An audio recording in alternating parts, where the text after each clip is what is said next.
Let's talk about voluntary positions on CVs. I think they can be really valuable. They can really define you as an individual. They can be eyebrow raising. Now, what I mean is when the individual's sitting there going through, they've decided to read the CV, right? We've gone past scanning typically, and now they go, oh, so that's what voluntary can be really, oh, interesting. They do this at university, or they've done this thing, or they're a member of the local what's it, whatever, right?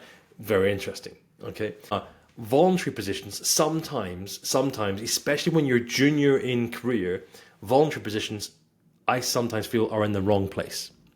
Give some thought to this. If you're early in career, sometimes the voluntary positions, remove them from there, they can go into experience. Okay. Sometimes they're very helpful because all experience is good experience, right? And when we're hunting for experience, when maybe you don't have a ton of it, any voluntary positions, so for example, treasurer of the badminton club at university, right?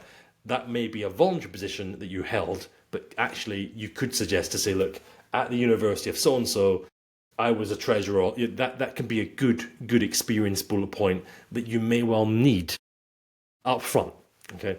So often with graduates or with those junior in the career, I'm looking for those voluntary positions and pushing them up into experience.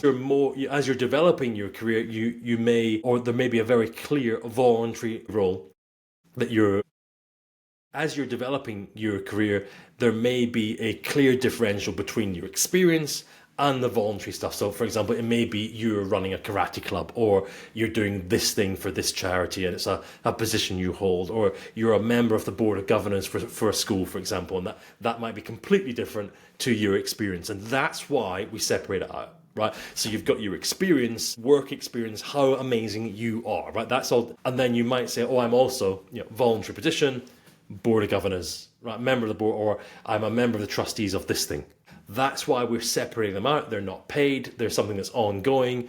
And we're separating them out because they're not necessarily career defining. We're not hiring you because you're a member of the board of trustees of this thing, right? It's just useful for us to know and to have that view on your personality and on you as a candidate.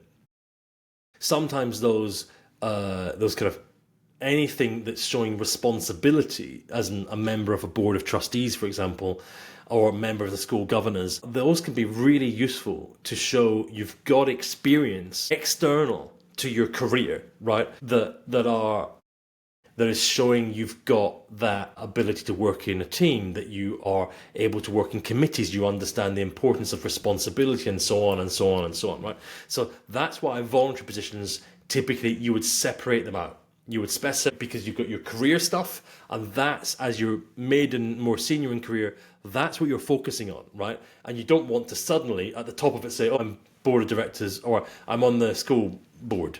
Yeah, no, that's why we separate it out down here to say it's a voluntary thing you do, right? So if you regularly go into schools and teach, or if you lecture at a university now and again on this particular topic, you might want to show that's happening. If you're not being paid, it's not a job, right? Or you might actually be being paid, then we need to think about where you would put that in your CV. That's a question, right? Sometimes you can put that at the top, or you can put that in other. We'll come to that. But for voluntary, we're usually separating from your work from the stuff that you're doing extracurricular. There we go. So don't forget voluntary positions.